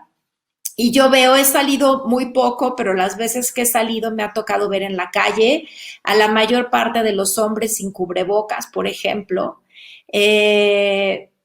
Los hombres se están enfermando más, pero ¿qué creen? El sistema de salud, la mayor parte de las personas que forman parte del sistema de salud son mujeres, enfermeras, médicas, personas que apoyan en la limpieza. Entonces, un hombre se enferma porque no se cuidó, va al hospital en donde es cuidado por mujeres y cuando sale y regresa a su casa, las mujeres lo siguen cuidando, ¿no? En fin, lo quería mencionar porque es importante y está vinculado a esto último que decías, Gera, y ahora voy al tema de lo digital, pero creo que no hay que dejarlo pasar, y menos aquí en un foro de COPRED Ciudad de México, que es, vivimos en un sistema con reglas hechas por hombres, pensados para hombres y diseñados para hombres, ¿no? Las leyes, por favor, díganme, no me estoy saliendo del tema, pero díganme en qué parte del mundo las constituciones del siglo antepasado y del pasado, cuántas mujeres participaron, y en las leyes y en las reglas. La Ciudad de México en ese sentido ha sido súper novedosa porque con la Constitución de la Ciudad de México participaron mujeres y no solo mujeres, mujeres con perspectiva de género, ¿no? Para hacer una constitución diferente. Pero esto que platicas, Gera, y la sentencia del juez, pues es resultado de un sistema que ve el mundo con lentes de hombre, que nunca se ha sentado a ver al otro lado de la ecuación. Y las mujeres tenemos que abrir la boca, hablar, decir, hey, aquí estamos, esto es lo que queremos, esta es nuestra agenda, estas son nuestras necesidades. Y tenemos que lograr que eso se refleje en las leyes y en el desarrollo de políticas y en el desarrollo de tecnologías, ¿no? Me parece importante decirlo porque si hablamos del costo que la violencia tiene para las mujeres, también hay que hablar del costo que el machismo tiene para el desarrollo de los países, para la exclusión de quienes viven excluidos y excluidas y para el desarrollo integral de una sociedad y para las instituciones, ¿no? Volviendo al tema de Internet, me parece súper importante que pongamos sobre la mesa varias cosas, ¿no? Tenemos que generar datos de género, tenemos que generar datos desagregados, con perspectiva no solo de género, sino también de interseccionalidad, relacionados con la tecnología, con Internet. No basta con decir que en México las mujeres tenemos 50% somos usuarias de Internet y 50% son hombres. Hay que ir al fondo. El hecho de que una mujer tenga acceso a un celular no garantiza que use esta herramienta de manera estratégica para su desarrollo, beneficio y por ende para el desarrollo de la sociedad, ¿no? Un tema, algo que siempre digo y lo reitero y lo vuelvo a enfatizar aquí es los temas de igualdad, los temas de género y los temas específicamente de mujeres no son solo temas de nosotras, son un tema de desarrollo, de inclusión y de desarrollo de las sociedades, ¿no? Tenemos que generar datos desagregados. Las empresas tienen, por otro lado, que entender también. Las empresas, a ver, hablo empresas y pienso en empresas del sector privado, hablo de instituciones, pero hablo también de empresas del sector público, ¿no? Empresas como entidades generadoras de trabajo cuyos efectos afectan a las personas. El teletrabajo está poniendo en evidencia estas desigualdades, pero ojo, y esto lo retomo con el asunto del desconfinamiento. El teletrabajo no implica llevarse las dinámicas y las lógicas del trabajo analógico a la casa solo usando la tecnología. Pensar a distancia implica cambiar la lógica de las decisiones, del pensamiento, de la rendición de cuentas. Implica también orientarnos al resultado. Implica pensar en cosas que en nuestra cultura y en nuestra sociedad son muy difíciles, como son la lealtad, ¿no? Hay veces que las personas que trabajan y que controlan equipos o que coordinan equipos se sienten muy a gusto con personas que les son simplemente leales, pero que no dan resultados. Y cuando la gente la tiene cerca, es más fácil controlarla que a distancia. Esto nos va a cambiar el chip en el sector público, en el sector privado, en las escuelas, en los medios, porque trabajar a distancia implica lo que decíamos al principio, dejar que las cosas fluyan, establecer, tener reglas muy claras, hablar con claridad sobre lo que se espera y dejar de estar controlando a las personas. No puedes esperar que en esta situación y en este contexto una persona que trabaja, una mujer que trabaja, esté en su casa disponible las 24 horas, que de por sí ya estaba disponible las 24 horas para que a través del celular le mandasen mensajes e instrucciones y además que supervise su casa, sea maestra, sea educadora, y en aquellas casas en las que todavía no hay división equitativa ni igualitaria del trabajo, se haga cargo de todas las labores domésticas, ¿no? Incrementando la carga. Las empresas también son corresponsables de esto, insisto, entendiendo como empresas estas instancias, puede ser una empresa privada o una institución pública, pero lo que tiene que cambiar es la lógica a partir del cual establecemos las relaciones de trabajo. Y el teletrabajo y el trabajo a distancia implica pensarnos y pensar los procesos diferente. Y las mujeres tenemos mucho que decir en la construcción de estos nuevos procesos y en la forma en la que estamos esperando ser tratadas y en la que queremos también obtener resultados. Este es un trabajo súper importante y es muy importante pensar en este marco el autocuidado. De verdad que el autocuidado es algo súper revolucionario para las mujeres. La palabra no es nueva, pero el que las mujeres tomemos conciencia de que esta doble y triple y ahora cuádruple carga laboral está en nuestras espaldas, nos está cargando la factura en términos de salud física y salud mental, que a la larga va a ser un costo para el sistema, ¿no? En conjunto. Necesitamos también que las mujeres trabajen en el diseño de procesos, de tecnología, etcétera. Y algo muy importante es que se está planteando generar, digamos, a nivel global lo hizo la OEA, lo ha planteado la OCDE, lo está planteando la ONU a través de PNUD, la OIT, muchos organismos internacionales.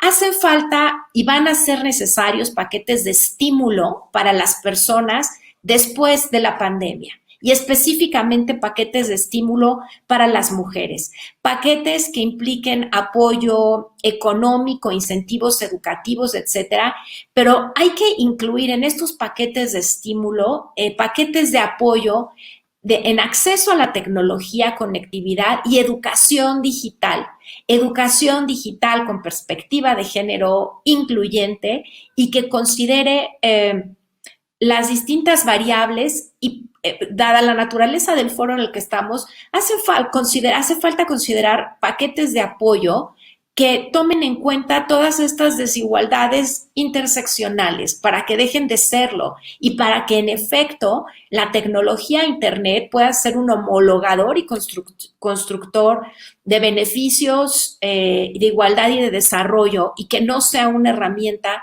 que agudice las desigualdades, como parece que está sucediendo, ¿no?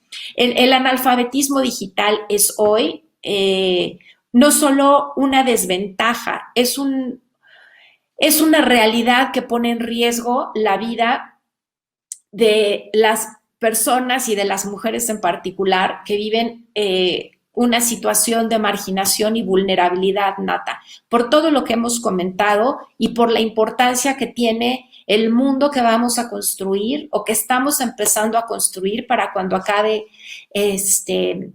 el confinamiento. Yo coincido con ustedes, me choca la palabra nueva normalidad, porque yo no quiero una normalidad como la anterior, en la que la violencia y la indiferencia sean la constante, ¿no? Yo quiero una normalidad en la que las mujeres tengamos voz, donde las mujeres participemos, donde nos sepamos acreedoras y donde sepamos que tenemos derechos en todos estos ámbitos que tenemos que ejercer y que debemos exigir. Así es, Claudia, muchas gracias. Creo que una gran lección, digamos, si la podemos llamar así, un gran aprendizaje de todos estos conversatorios ha sido que justamente todas las medidas que tengamos que tomar, y bueno, es el espíritu de los conversatorios, básicamente, pero que todas las medidas que se tengan que tomar para esta vuelta a la cotidianidad, las tenemos que hacer de la mano, digamos, con todas las personas involucradas. O sea, no se tienen que hacer en un escritorio allá imaginando qué es lo que sería mejor.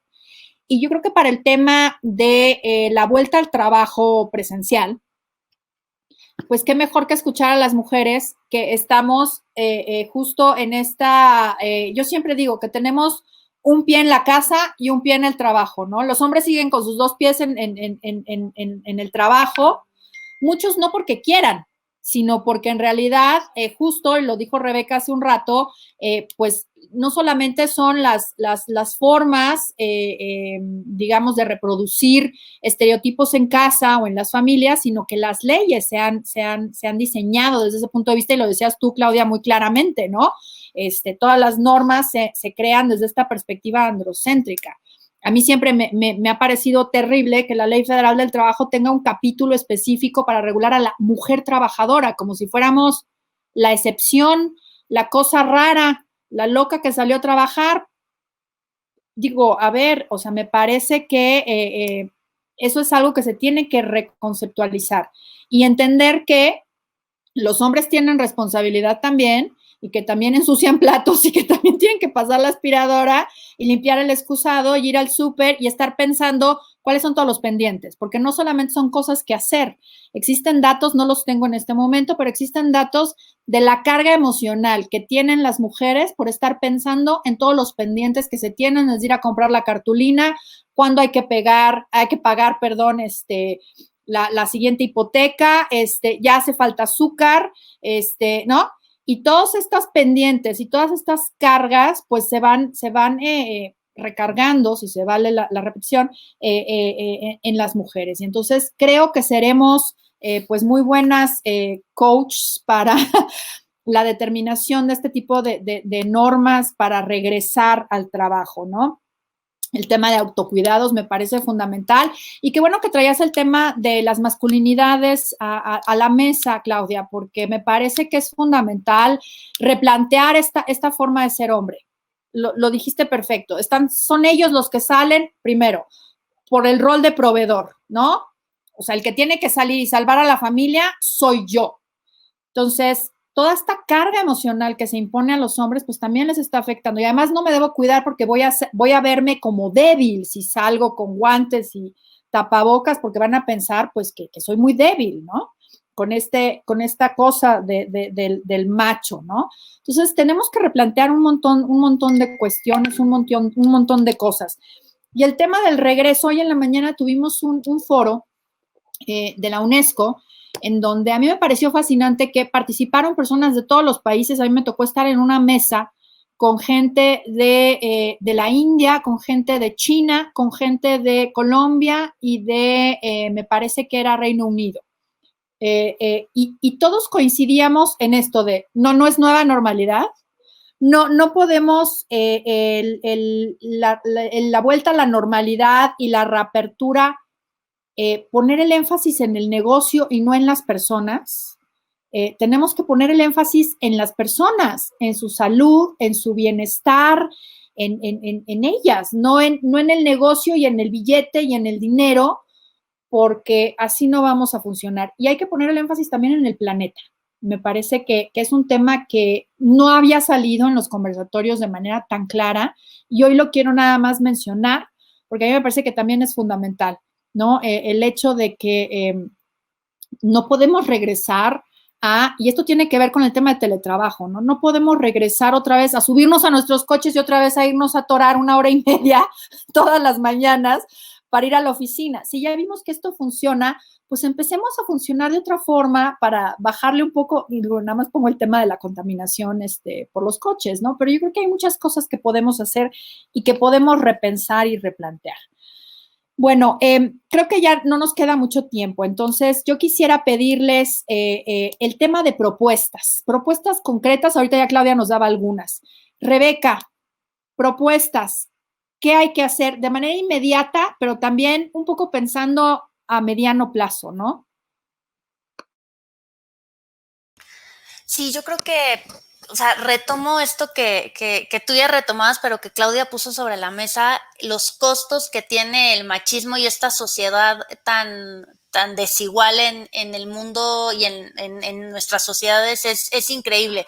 Podemos, para algunas personas es más fácil verlo en términos económicos, creo que se vale y hay que decirlo y hay que plantearlo, pero todo lo que implica a nivel de salud emocional, de estos prejuicios, estos roles que, porque a alguien se le ocurrió en algún momento de la historia decir que los hombres son fuertes y proveedores y las mujeres tenemos la tarea de los cuidados y de la reproducción, implican una serie de violencias y una serie de desigualdades y en donde en realidad la pasamos muy mal, ¿no? Creo que esta parte me parece muy importante retomarla y ya hablando en términos de propuestas, yo creo que en este momento, en términos en medio de la pandemia, como nos encontramos actualmente, creo que el tema de que fluya la información y que las mujeres sepan qué derechos tienen, pero sobre todo a dónde pueden acudir para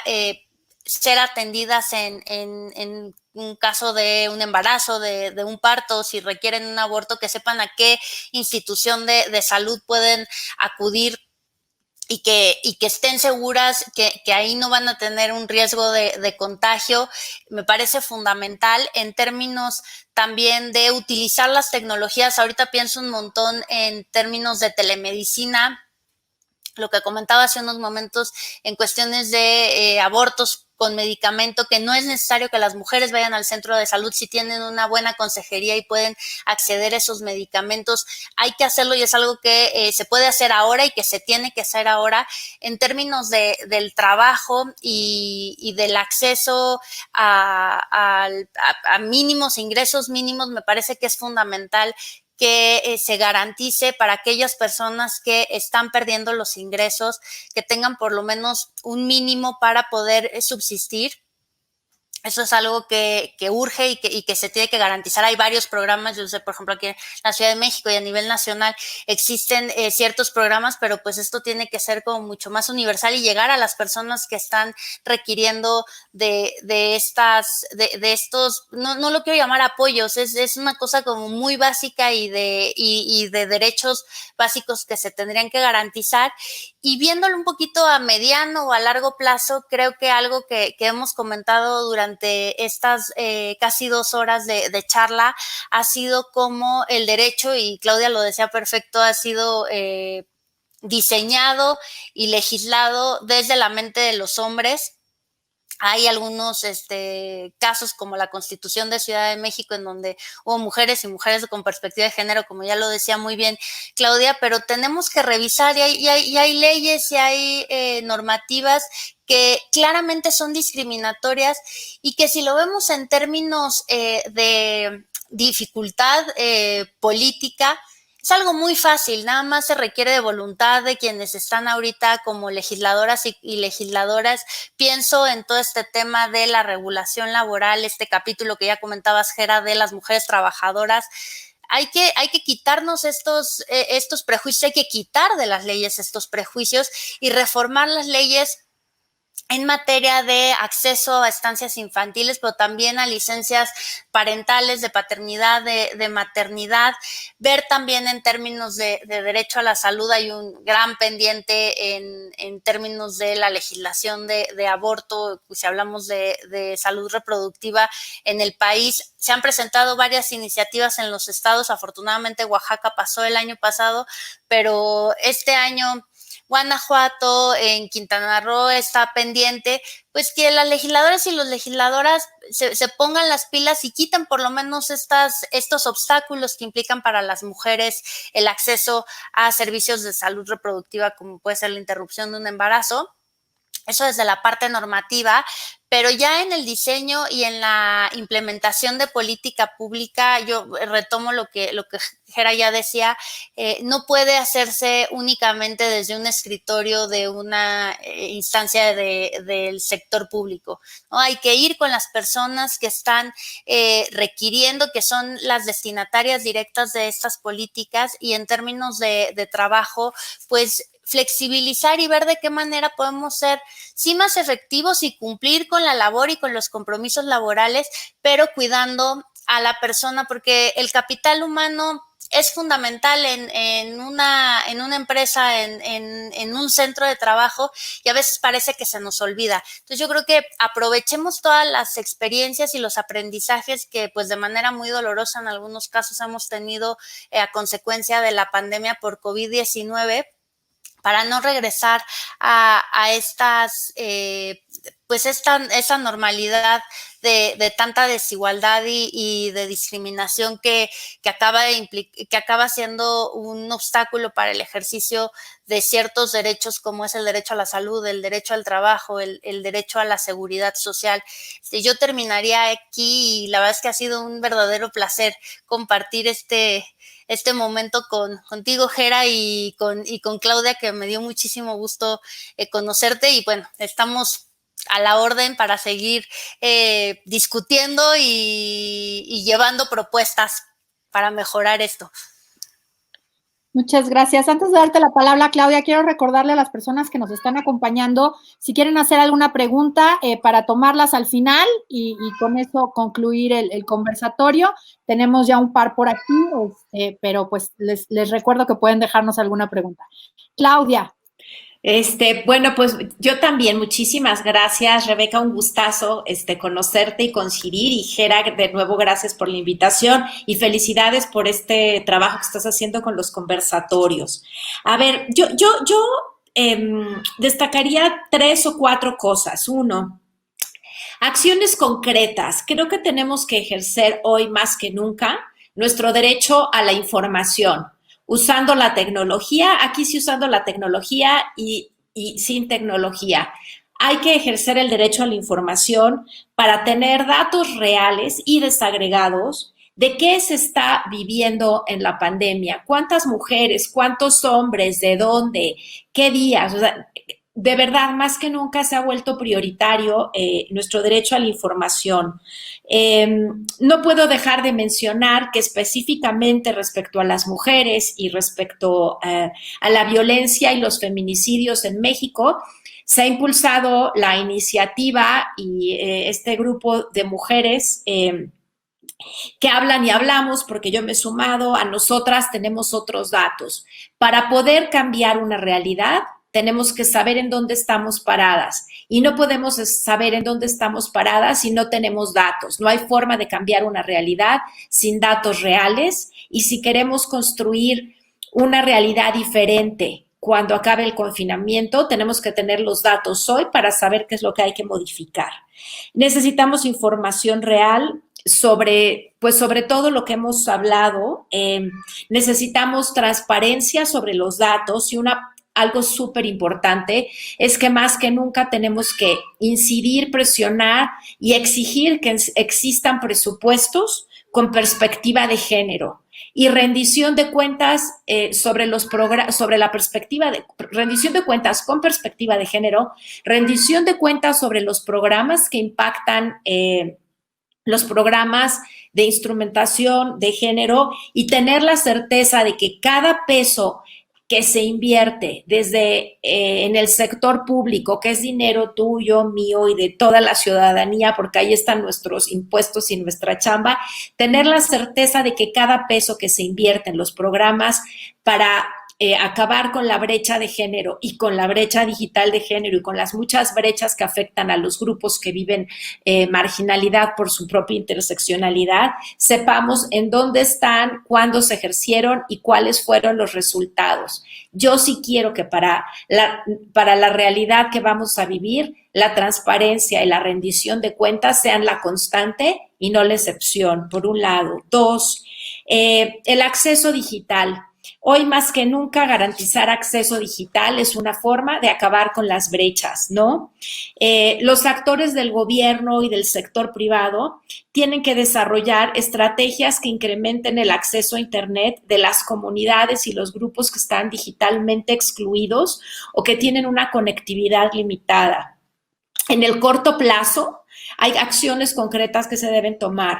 Reducir el costo de la transmisión de datos, habilitar espacios con Wi-Fi libre, subsidiar o disminuir el costo de los dispositivos de acceso, y las directivas políticas deben modificarse para apoyar una mejora en las redes comunitarias. Eso es súper importante. Tenemos que garantizar que Internet de veras sea un espacio de resiliencia y de conexión, un espacio seguro para todas las personas y para las mujeres. Y creo que habemos muchas mujeres que nunca nos cansaremos de decir que de verdad necesitamos una Internet feminista, una Internet incluyente, una Internet que garantice la seguridad. Hace falta también, y esto es muy importante, la generación de contenidos relevantes para los grupos y las personas que viven en esta interseccionalidad que las segrega, ¿no? En la medida en que no existan grupos diversos para la toma de decisiones y para la generación de contenidos, no va a haber contenidos relevantes, específicos y adecuados para las personas que necesitan acceder a esta información desde sus muy particulares trincheras. Y necesitamos que los contenidos hoy reflejen la diversidad y la interseccionalidad de la que hemos estado hablando. Y por último, de veras, hay que trabajar en la erradicación del machismo en todas sus facetas, del machismo institucional, del machismo cotidiano y del machismo que sigue pensando que el lugar de las mujeres es la casa y que sigue promoviendo la construcción de masculinidades que matan.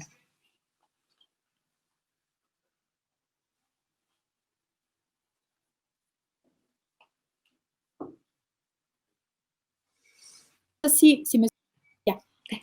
Sí, como ya. No sabía, no sabía que me estaban escuchando. Ya, Gracias, sí. Rafa. Sí, bueno, pues son propuestas muy puntuales que me parece que apuntan justamente a dos temas fundamentales, ¿no? Yo creo que el tema de acceso a la información o sea, en lo general, ¿no? Digamos, como un derecho muy, muy amplio, y el tema de, pues, del machismo desde esta perspectiva de masculinidades, de reeducación y de adoptar decisiones, sean legales, sean políticas públicas, jurisdiccionales, con perspectiva de género. Yo creo que eso es fundamental. Tenemos dos preguntas y con eso ya las exprimí completamente. Una que ya nos había dejado Marcela acá, sobre documentos de los conversatorios. Para quien nos hizo la pregunta, documentos propiamente, por el momento no, me he referido a que vamos a elaborar por parte del Consejo un informe que recoja todo lo que nos han dicho todas las personas invitadas a los conversatorios, Marisela.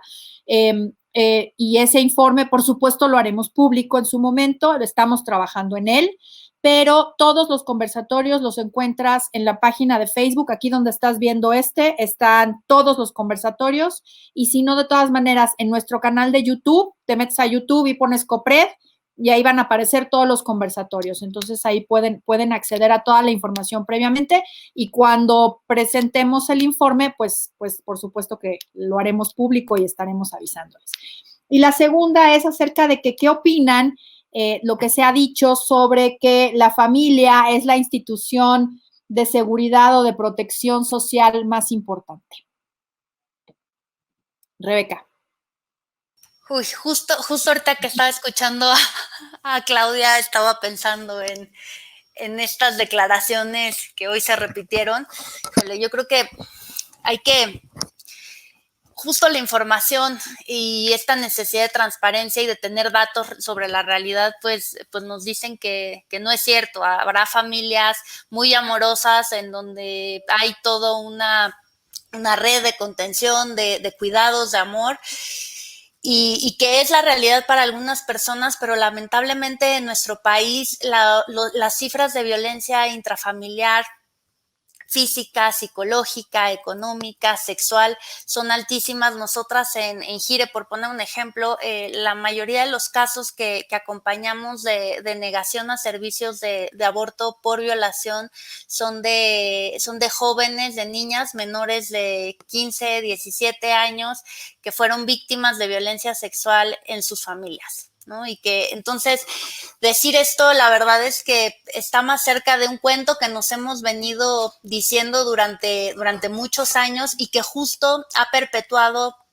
esta violencia, estas desigualdades, y creo que eso, las cifras están ahí y tenemos que trabajar muy fuerte como sociedad para que esta ya no sea la realidad, pero creo que darle este contenido de la familia es la mejor institución de seguridad social, la mejor institución de cuidados, además releva un montón de obligaciones que tiene el Estado y permite que las más débiles, los más débiles sigan siendo víctimas en los ambientes familiares. Entonces, me parece muy, muy desafortunado por la realidad que vivimos y pues sí, es lamentable y creo que puede herir mucho a personas que están viviendo estas violencias todos los días. Así es. Claudia. Ger, a ver, yo respondería las dos preguntas. La primera que te hacían sobre los datos, pues yo lo que sugeriría es que pudieran también seguir lo que planteamos en redes sociales, ¿no? Claro. A través de Gire, de Mujeres Construyendo, de Rebeca, de Gera y de mí, porque pues son temas... Somos reiterativas y son temas que nos apasionan y de los que hablamos y permanentemente estamos posteando sobre eso, así que pues siempre estamos compartiendo esta información, ahí está. Y sobre esta pregunta, pues a ver, yo diría que lo que hemos escuchado es un ejemplo clarísimo del machismo institucional y de la violencia institucional. No tengo otra forma de ponerlo y no puedo ser diplomática al respecto. Las cifras son clarísimas. La Red Nacional de Refugios ha señalado que desde que empezó el confinamiento, las llamadas de auxilio de mujeres que en sus casas piden ayuda han incrementado en 80%. El hecho de que este año, en abril, se hubiera roto el récord de feminicidios en México, que no se tenía desde el 2015, es otro dato. El hecho de que hayan muerto en este periodo de confinamiento 1,295 mujeres asesinadas a mano de un hombre y que los feminicidios sigan siendo una constante y el hecho de que hoy en nuestro país ya rebasemos la cifra de feminicidios, ya pasamos de 10 a 11, eso es alarmante. Entonces, sinceramente, a mí me parece violento, insultante para las mujeres que hoy no están con nosotras y que han perdido la vida, para sus familiares y para las mujeres que seguimos vivas y para todas las mujeres que al salir a la calle tenemos miedo de regresar a nuestras casas, ¿no? Entonces, esa es mi opinión. Me parece un insulto a la realidad, me parece profundamente preocupante que esa sea una respuesta, ¿no? Sí. Sí, y no solamente con respecto a los derechos de las mujeres, digamos, en términos de violencia de género, en el conversatorio de población LGBT, Claro. surgió también este tema de las violencias hacia, sobre todo, jóvenes, adolescentes y jóvenes, pero en general, todas las personas de la diversidad sexual y de la diversidad de género que tuvieron que volver a sus casas con sus familias, que están siendo violentadas y en muchos casos además obligadas a tomar terapias, las llamadas terapias de conversión. Que por supuesto son un fraude y además son un crimen, ¿no? Entonces, sí es complicado y sobre todo, bueno, pues los datos nos están diciendo otras cosas. Yo creo que, por supuesto, el ideal es que nuestro refugio fuera la familia y el ideal es que cuando nos dicen quédate en casa, fuera algo bueno, pero no para todo mundo lo es. Claudia, Rebeca, muchísimas gracias. De verdad les agradezco mucho su tiempo, no solamente para estar ahorita, sino para lo que prepararon y para todo lo que meditaron para estar aquí el día de hoy. Les agradecemos muchísimo también a nuestros intérpretes, a Nadeli, a Erika, a Noé, a Marce y a Rafa que están en el backstage.